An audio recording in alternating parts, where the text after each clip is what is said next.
200 करोड़ रुपए का डील या जनता के हित में लिया गया फैसला।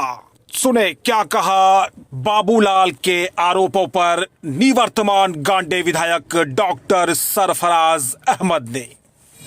सर, आपका हमारे चैनल में स्वागत है। आपने हाल ही में जो इस्तीफा दिया है उसको लेकर लगातार चर्चाएं आम हैं। पूरे गिरिडीह जिले के साथ साथ पूरे झारखंड प्रदेश में आपका रेजिग्नेशन चर्चा का मुख्य केंद्र बना हुआ है। ये जो रेजिग्नेशन आपका है, क्या ये आपका इंडिविजुअल डिसीजन है या फिर किसी के दबाव में आपने यह निर्णय लिया है? शुक्रिया आपके चैनल का। देखिए, मैं 1980 में पहली बार एमएलए हुआ और उसके पहले मैंने संगठन में काम किया, कांग्रेस में उस समय था। और अभी 80 से हम लोग 2023-24 में पहुंच गए। हमारे ऊपर किसी तरह का कोई दबाव नहीं डाल सकता है। मेरी राजनीतिक जीवन की इतिहास बड़ी लंबी है। मैंने इस्तीफा अपनी मर्जी से दिया है, बहुत सोच कर समझ कर दिया है, किसी दबाव में नहीं दिया। और मैं एक झारखंड में चलती हुई सरकार, हेमंत सोरेन के नेतृत्व में जो सरकार अभी चल रही है और ये कोशिश कर रही है लोगों के बीच अच्छे काम करने की, उसकी रक्षा के लिए, उसको बचाने के लिए मैंने इस्तीफा दिया। मुझे पता था कि जो हमारे विरोधी हैं उनकी नीयत साफ नहीं है, उनके मंशा साफ नहीं थी और वो घुमा फिरा करके आप तो देख ही रहे हैं किस तरह से सरकार को लपेटने की कोशिश कर रहे हैं। तो सरकार को अगर आने वाले दिनों में किसी तरह की कोई खदशा होती है, कोई दिक्कत होती है, तो मैंने एक रास्ता बना दिया सरकार के लिए और उसी रास्ते का एक मंसूबा था मेरे इस्तीफे का। सर, विरोधी आपने देखा होगा कि मेरे इस्तीफे के बाद जो बीजेपी वालों का गेम प्लान था, वो गेम प्लान धरा का धरा रह गया। सर, इस तरह की बातें सामने आ रही हैं लगातार कि इस्तीफा का जो निर्णय आपका रहा उससे पहले आपने अपने समर्थकों को भरोसे में नहीं लिया, उन्हें किसी तरह की कोई जानकारी नहीं दी। गांडे विधानसभा क्षेत्र की जनता जिन्होंने आपको वोट किया, उन्हें किसी तरह की कोई खबर आपने नहीं की। यहाँ तक कि आपके इर्द गिर्द जो लोग खास तौर पर रहे लगातार, उन लोगों को भी आपने कभी इस तरह की कोई बात नहीं बताई और अचानक आपने इस्तीफे का फैसला कर लिया। अभी फिलहाल आप इस्तीफे के बाद लगातार विजिट कर रहे हैं क्षेत्र का और लोगों को बता रहे हैं इस्तीफे की वजह। तो लोगों में इस तरह की चर्चाएं थी कि आपने जब वक्त था तो लोगों को कोई खबर नहीं की। देखिए, इस तरह की चर्चा थी, लेकिन हमको अपने लोगों पर यकीन है। मैं इनसे नया नहीं जुड़ा और ये इस बात को जानते हैं कि मैं कोई भी फैसला गलत नहीं करता हूं और आगे भी नहीं करूंगा। मेरा इस जमीन से, मैंने कहा ना आपसे कि 1980 से लगाव है और ये कोई पॉलिटिकल लगाव नहीं है, सेंटिमेंटल लगाव है, जज्बाती लगाव है। और जब जब मैं तो शुक्रगुजार हूं अपने लोगों का कि जब जब हमने चुनाव लड़ा, मैं दूसरे दल से भी, कांग्रेस से भी मैं एमएलए रहा, दूसरे दल से भी मैं लड़ा और जेएमएम से आज एमएलए हूं। भरपूर मदद इन लोगों ने मुझे किया, इसलिए इनका विश्वास मेरे साथ है कि हमारे नेताजी गलत कदम नहीं उठा सकते हैं। अब देखिए, हर चीज का एक वक्त होता है और वक्त पर ही कोई फैसला होता है। मुझे दूसरों को नहीं जवाब देना है।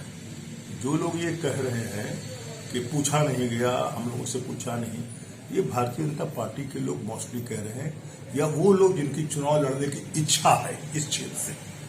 हमारा आम पब्लिक, आम वोटर, मेरा वर्कर जो मेरे साथ जुड़ा हुआ किसी पार्टी का हो, वो ये सवाल नहीं करता और मैं उनका जवाब नहीं दूंगा जो लोग इस तरह की बातें कर रहे हैं। हम जब यकीन है हमको कि हम फैसला गलत नहीं लेंगे और हमारे लोग इसको मानेंगे, तो हम उनसे क्यों पूछते? उनको तो अच्छा है ना। अब मैं लक्ष्मण सोनकार से पूछता क्या? आप बताइए। अब मैं जो बीजेपी के नेता लोग घूम रहे हैं, जो बयान इस तरह का दे रहे हैं, मैं उनसे पूछता क्या? वो हमारे वोटर हैं क्या? सर, सूबे के प्रथम मुख्यमंत्री बाबूलाल मरांडी ने तो यहां तक कह दिया कि 200 करोड़ रुपए और मंत्री पद में ये डील हुआ है। इस पर आप क्या कहेंगे? ऐसा है ना, मेरी और हेमंत बाबू की जब बात हुई थी बाबूलाल मजीद थे क्या वहां? अगर थे तो अच्छी बात है, और अगर अनलगर बयान दे रहे हैं तो अच्छा नहीं देता उनकी जुबान से। वो इस प्रदेश के मुख्यमंत्री रहे हैं, मुखिया रहे हैं। हम लोगों ने कभी उनका भी काम किया है। जब हमारे गठबंधन में थे तो कोरमा पार्लियामेंट में जो वो लड़े थे, हार गए वो।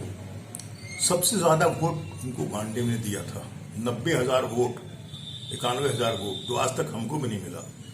और इतने बड़े आदमी की जुबान से इतनी छोटी बातें अच्छी लगती है क्या? मैं उनसे क्यों पूछूंगा? वो कौन होते हैं? उनको जब मेरी जरूरत थी तो मैंने मदद की, आज मुझे उनकी जरूरत नहीं है। निशिकांत दुबे और बाबूलाल, आप तो देख ही रहे हैं, वो राज्यपाल को डायरेक्शन देते हैं, इलेक्शन कमीशन को डायरेक्शन देते हैं, वो ईडी को डायरेक्शन देते हैं, सीबीआई को डायरेक्शन देते हैं। तो क्या ये लोग ऑल इन वन है क्या? सबको डायरेक्शन, और निशिकांत आज देते हैं, कल वही चीज बाबूलाल देते हैं। तो मुझे इन लोगों की परवाह नहीं है।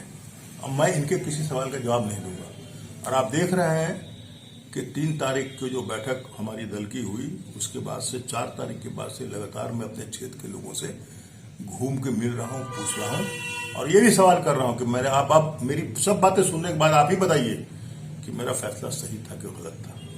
तो वो लोग ताली बजा करके हमारे फैसले को लब्बैक कह रहे हैं। चर्चाएं ऐसी है सर कि आने वाले चुनाव में मुख्यमंत्री की पत्नी कल्पना सोरेन जो है, उनके चुनाव लड़ने की संभावना है। इसको आप किस तरह से देखते हैं, क्या ये सही है?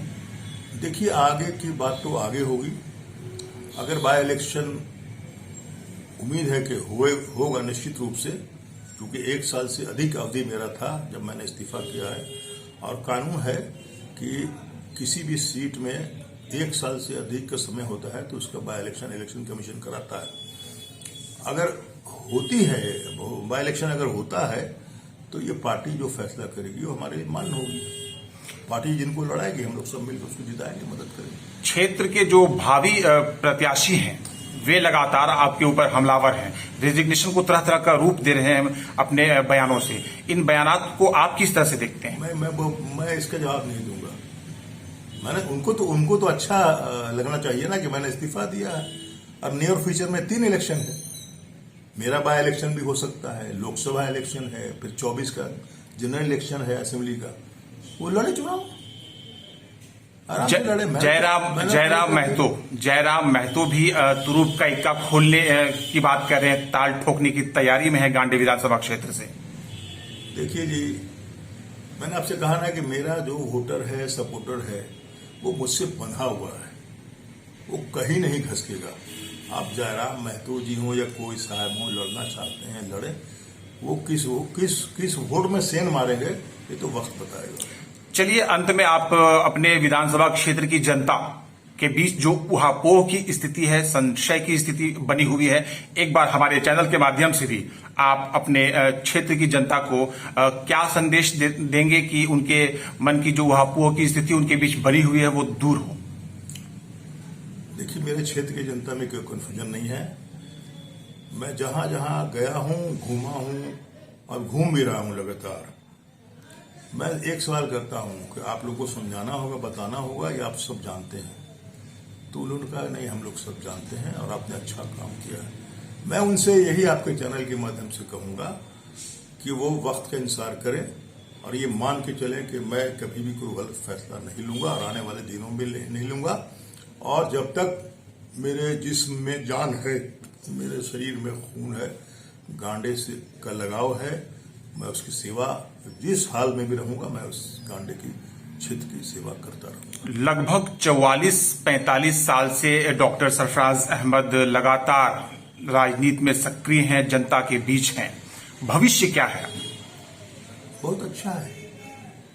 इस टर्म में देखिए, 2 साल तो कोरोना में निकल गया और 1 साल हाथ में बचा हुआ है। और इस 2 साल में मुझे वो सेटिस्फैक्शन है, मुझे इस बात की खुशी है कि मैंने बहुत सारे समस्याओं का समाधान किया। बड़े बड़े पुल पुलिया मैंने बनाए, छोटे पुल पुलिया बनाए, जहां जरूरत थी, लोगों को लिंक पुल की जरूरत थी, लिंक रोड की जरूरत थी, और काफी रोड में हाथ लगा हुआ है।